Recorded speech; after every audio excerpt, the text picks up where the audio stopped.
Je ne savais pas que vous aviez rebaptisé le président de l'Assemblée nationale de Joe Biden.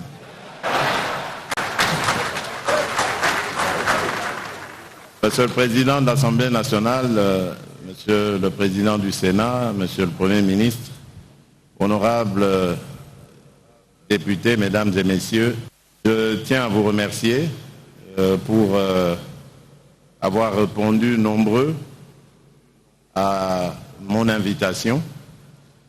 Et d'entrée de jeu, je peux dire que je suis rassuré quand je vois le nombre qui compose cette assistance, le nombre de députés. Ça veut dire que, nonobstant les mauvaises langues, nonobstant les prévisions ou les prophéties de malheur, l'union sacrée est belle et bien une et indivisible. Et ça, c'est grâce à vous. Je tiens à vous rendre hommage pour cela, comme je vous avais rendu hommage lorsque vous aviez réussi ce que le monde entier nous envie et qui doit rester dans l'histoire glorieuse de notre beau pays, c'est-à-dire ce changement pacifique, politique, qui s'est déroulé dans notre pays. Là où toutes les prévisions étaient pessimistes, vous avez réussi à démontrer que le changement était possible dans ce pays et de manière pacifique, sans heurts, sans coup de feu, sans effusion de sang.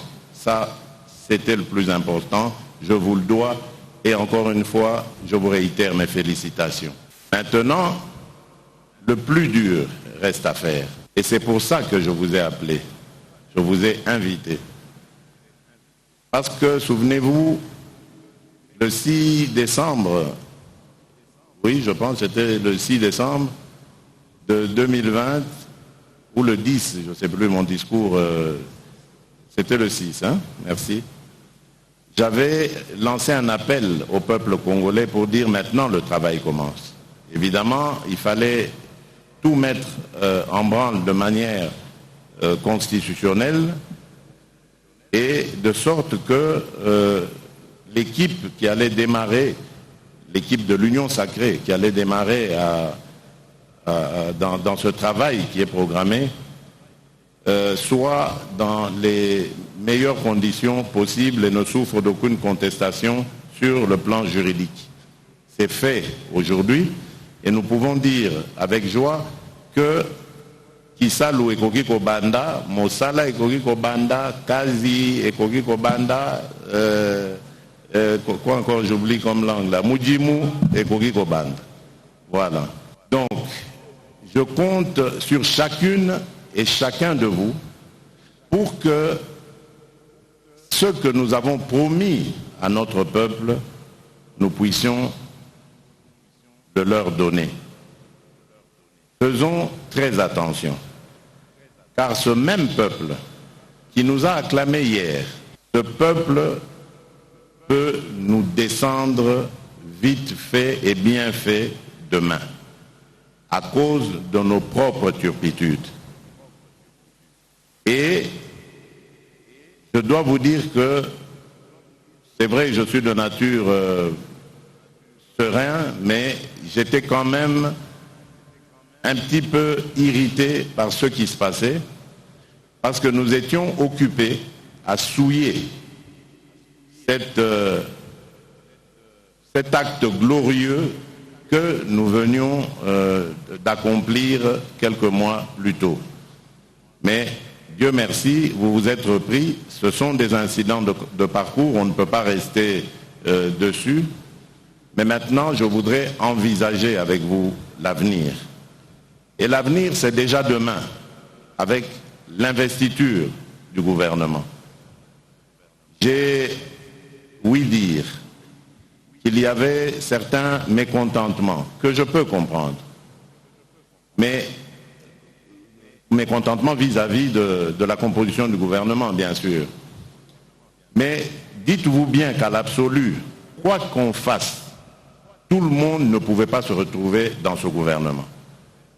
Donc, quelque part, ces mécontentements ne se justifie plus à partir du moment où le gouvernement est en place. Des efforts ont été fournis pour que celui-ci soit le plus représentatif possible des souches socio-ethniques de notre pays. Mais malgré ça, on ne pourra quand même pas y arriver. Nous avons plus de 400 tribus dans ce pays, plus de 400 dialectes, et que sais-je encore. Donc ce n'est pas possible de créer ou de composer un gouvernement avec toutes les tendances socio-ethniques de notre pays. Ce n'est pas possible. Donc il nous faut être solidaires avec ceux qui sont là. Parce que ce n'est pas leur personne qu'il faut voir, c'est le travail qu'ils vont fournir. Et c'est de ce travail que nous avons besoin pour notre survie politique.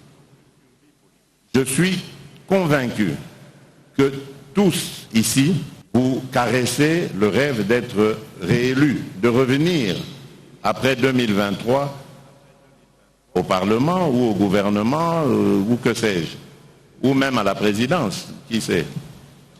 Donc, je crois que tout cela passe par une discipline dans notre comportement, mais aussi par la solidarité. Ou nous croyons en ce que nous faisons, et nous le faisons, ou bien nous n'y croyons pas, mais alors, dans ce cas, il ne faut pas perdre du temps à faire croire à notre peuple que nous sommes à son service. Je vous l'ai dit lors de notre première rencontre, mon leitmotiv, il me vient certes de mon parti, mais je le partage avec tous les Congolais qui regardent dans la même direction que moi, c'est le peuple d'abord. Nous sommes programmés, grâce aux élections, pour servir ce peuple. Et les signaux que nous avons émis récemment de tiraillement, de tension, qui peuvent être inhérentes à toute organisation humaine, étaient à la limite du négatif. Maintenant, qu'à cela ne tienne, corrigeons, rectifions le tir. Opérons autrement, faisons les choses autrement. Je disais donc que c'est déjà demain ce que nous devons faire avec l'investiture du gouvernement. Et après demain, c'est immédiatement le travail qui doit commencer. Là, je suis bloqué pour prendre certaines décisions radicales par rapport à la situation au Grand Nord et à l'Est de notre pays. Et ces décisions vont être, comme je l'ai dit, radicales, mais j'ai besoin, conformément à la Constitution, que le gouvernement soit en place. Et si vous pensez que nous avons encore du temps à perdre par rapport à l'urgence qui guette le pays à l'Est, par rapport à la survie de nos compatriotes, alors perdez ce temps. Mais si vous pensez que nous devons agir dès maintenant et très rapidement, alors s'il vous plaît, donnez-moi ce gouvernement et vous allez voir le travail que nous allons faire.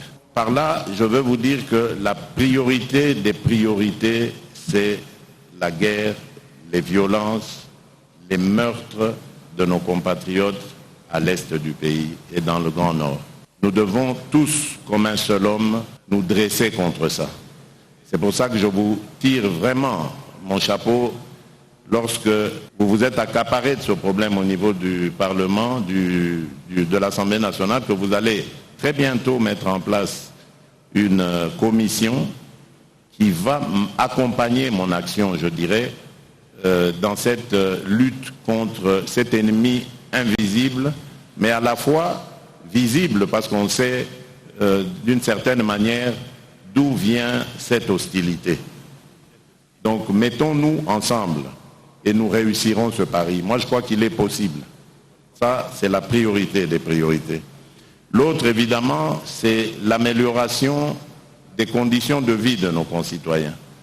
Nous avons vu que depuis le mois d'octobre, où les réunions des conseils de ministres ont été suspendues, le pays a commencé à flotter au niveau économique et social.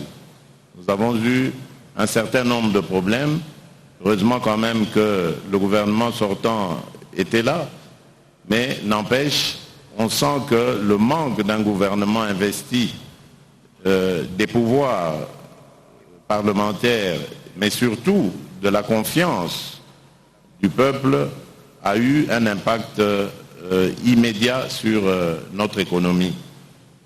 Et donc très vite, nous agirons, mieux ça vaudrait, parce qu'à ce moment-là, nous allons pouvoir faire face de manière régalienne à cette période de flottement. Et pour ça aussi, j'ai besoin que nous allions vite en besogne.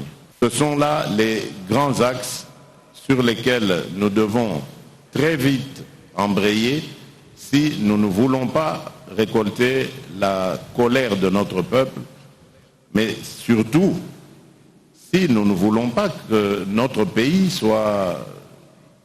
s'enfonce dans une sorte de crise à n'en pas finir. La situation à l'Est devient, en plus d'être dramatique, urgente, et la situation sociale également. Pour le reste, ce sera de la gestion quotidienne, et j'attends de vous le changement, car comme je vous l'ai dit, je ne viens pas avec des méthodes d'autorité morale, de dirigeants qui voudraient décider de tout. Je veux que chacun et chacune de vous puisse apporter sa pierre à l'édifice. Vous êtes des représentants de notre peuple. Et c'est grâce à vous que demain, si nous voulons renouveler cette aventure, nous allons gagner. Parce que vous devez briller, chacune et chacun d'entre vous, dans vos circonscriptions respectives. Voilà pourquoi, dès la fin de cette session de mars, il faut que chaque député retourne dans son fief. Le gouvernement devra faire un effort pour trouver à chacune et à chacun de vous un petit montant, un petit quelque chose qui pourrait l'aider à pouvoir faire son travail. À pouvoir faire son travail de député, de représentant du peuple dans sa circonscription. Il faut que vous nous rameniez en septembre des rapports circonstanciés sur les besoins réels et les attentes de nos populations. Cela est très important parce que ça permettra à ceux qui gouvernent le pays de pouvoir mettre en œuvre une politique efficace, de savoir par rapport au programme qui va vous être présenté et que je vous demanderai d'adopter, quels sont les éléments ou les secteurs dans lesquels il faut encore fournir des efforts, les autres où on peut dire qu'ils sont satisfaisants, ainsi de suite. À côté de ça, il y a toute une série de réformes que nous attendons. La première étant celle du processus électoral, et je me réjouis de savoir que vous y travaillez déjà, vous vous y penchez, parce que je voudrais tordre le cou à ces spéculations bêtes et méchantes qui alimentent notre classe politique et qui consistent à dire que nous voulons éviter les élections en 2023. Regardez-moi bien, lisez sur mes lèvres, je vous le dis, je vous le confirme, il y aura bien élection en 2023. Je suis issu d'un moule dans lequel on m'a forgé pour les élections. Les élections sont le seul, pour nous, le seul thermomètre qui peut indiquer la bonne marche d'un pays. Il n'y en a pas d'autre. On ne s'éternise pas au pouvoir. Ici, l'idée est de simplement bien faire les choses. Nous avons connu des élections tumultueuses dans ce pays. Moi, je n'en veux plus. Je veux que si demain nous organisions des élections, il n'y ait plus de contestation. Qu'on n'ait plus une ribambelle de candidats à la Cour constitutionnelle ou ailleurs en train de brandir leurs preuves d'élection ou de ceci et cela. Ça ne va pas. Donc vous devez réfléchir à nous donner un processus électoral qui soit crédible, qui soit clair et qui puisse permettre à tous ceux qui seront élus et ceux qui ne le seront pas d'avoir la même lecture. Et pendant ce temps, en parallèle, le processus électoral va devoir continuer son bonhomme de chemin. En plus de cela, il y a eu ce fameux débat sur le recensement, l'identification de la population, mais ce n'est pas un prétexte, rassurez-vous, pour ne pas organiser les élections. J'ai parlé et rencontré plusieurs spécialistes en matière électorale qui m'ont dit et certifié qu'il y a moyen de faire ces deux choses de manière concomitante pour avancer. Nous avons besoin dans notre pays de savoir qui est congolais, qui ne l'est pas. Nous avons besoin dans notre pays de savoir combien de Congolais vivent dans notre pays, combien sont à l'étranger. C'est une chose qui est tout à fait normale parce que cela permettra d'organiser notre développement et d'aller vraiment aux besoins des populations. C'est quelque chose de primordial lorsqu'on veut aller loin avec un pays. Donc ne vous laissez pas manipuler par ce genre de discours qui consiste à faire croire qu'il y a anguille sous roche. Les militants sur les réseaux sociaux et les pseudo-journalistes, laissez ça à ceux qui font ça. Nous ne sommes pas venus là où nous sommes pour continuer de militer, non. Maintenant, nous devons regarder les choses avec réalisme. On ne doit pas se laisser entraîner dans de la manipulation, qu'elle soit nationale ou internationale. Il n'y a en nous aucune intention de fuir les élections, pas du tout. Nous allons les affronter comme nous l'avons toujours fait, la tête haute, et sûr d'ailleurs que nous réussirons. Donc je compte sur vous vraiment pour que vous m'aidiez à mettre en branle cette machine électorale qui va nous permettre d'aboutir en 2023 à des élections crédibles et transparentes. D'autres réformes, c'est aussi par rapport à l'administration. Je ne vais pas toutes les énumérer ici, mais je parle au fur et à mesure que je vois les choses qui peuvent ruiner les efforts de développement de ce pays. C'est notamment le tumulte, le tohu-bohu que l'on constate dans nos provinces. Ça devient insupportable. Aujourd'hui, pour un oui ou pour un non, un gouverneur est débarqué, un président de l'Assemblée provinciale est débarqué. Ça devient vraiment un capharnaüm qui fait que je ne crois pas que nous puissions avoir une vision claire et ordonnée par rapport à nos provinces. Nous avons des choses à faire par rapport à ces provinces, notamment de créer, de mettre en place cette caisse de péréquation qui va leur permettre de se développer. Nous avons d'autres idées par rapport à l'agriculture, par rapport aux infrastructures, pour permettre à ces entités de se développer, mais lorsque nous voyons les sujets sur lesquels on observe ces pommes de discorde, on se dit, mais est-ce que nous avons la même compréhension par rapport aux attentes de notre peuple? Ça devient vraiment infernal. Et je vous prie vraiment de vous pencher sur cette question parce que c'est sérieux. Nos provinces ne peuvent pas toujours être aussi instables. Surtout les provinces dans lesquelles nous avons à faire face en ce moment à des violences. On ne peut pas continuellement les déstabiliser. D'ailleurs, pour l'une d'entre elles, j'ai déjà même une idée, mais elle sera provisoire. C'est pour ça que j'ai besoin de ce gouvernement. Mais dans l'absolu, il faudrait vraiment que vous réfléchissiez à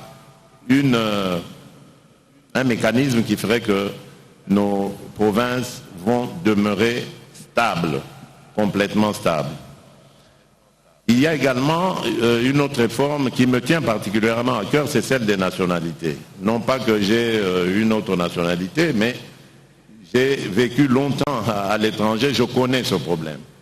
Nous avons milité de l'étranger avec des Congolais qui ont d'autres nationalités, mais qui sont Congolais.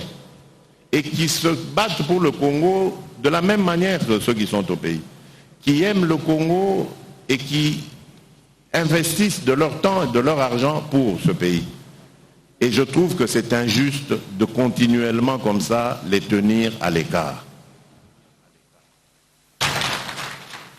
Un Congolais, quelle que soit la nationalité qu'il ait acquise après les péripéties de sa vie, est de nature attachée à son pays, à son peuple. Ça, c'est ce que j'ai toujours constaté. Le Congolais aime son pays. Même si parfois on en fait un peu trop, mais nous aimons notre pays. Donc il faut permettre à ces compatriotes, moi je les appelle ainsi, de la diaspora, de pouvoir être à l'aise. Maintenant, je n'impose rien, mais il faut leur permettre de prendre part au débat à l'intérieur de leur pays. Soit en participant activement, donc politiquement, ou soit en revenant. Et ça, il faut faciliter leur retour. On a commencé déjà avec l'obtention du visa, donc ils peuvent prendre leur visa immédiatement à l'aéroport de Njili, enfin, ou à l'entrée, quelle qu'elle soit, à l'intérieur du pays. Mais je pense qu'il faut aller beaucoup plus loin. Oublier, par exemple, de leur demander un visa. Par exemple, on peut faire tomber pour un Congolais d'origine l'idée de l'octroi d'un visa. Enfin, il y a plein de choses comme ça qu'on peut imaginer. Mais je pense qu'il est temps que nous mettions à profit ce réservoir d'idées, de propositions que nous avons à travers les Congolais de la diaspora. Beaucoup aimeraient faire des choses pour leur pays, mais sont bloqués à cause de l'administration. Donc je crois que c'est aussi important de voir les choses de cette manière. Donc je vais peut-être m'arrêter là. Nous avons beaucoup d'autres réformes à faire. Dans la justice, par exemple, nous voyons comment notre justice, malgré les premières réformes qui ont été faites, n'a toujours pas amélioré son image. Je crois que ça, c'est important pour l'état de droit que nous voulons, que les Congolais d'abord, pour commencer par eux, se sentent protégés par une justice crédible, une justice pour tous, mais également les étrangers qui vont venir avec leurs investissements. C'est important qu'ils sachent que au Congo, il y a des institutions qui vont protéger leurs investissements. C'est du bénéfice pour nous, pour nos populations, pour notre économie.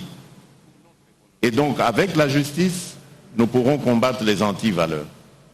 Ça, je vous le dis, mesdames et messieurs, c'est plus qu'important.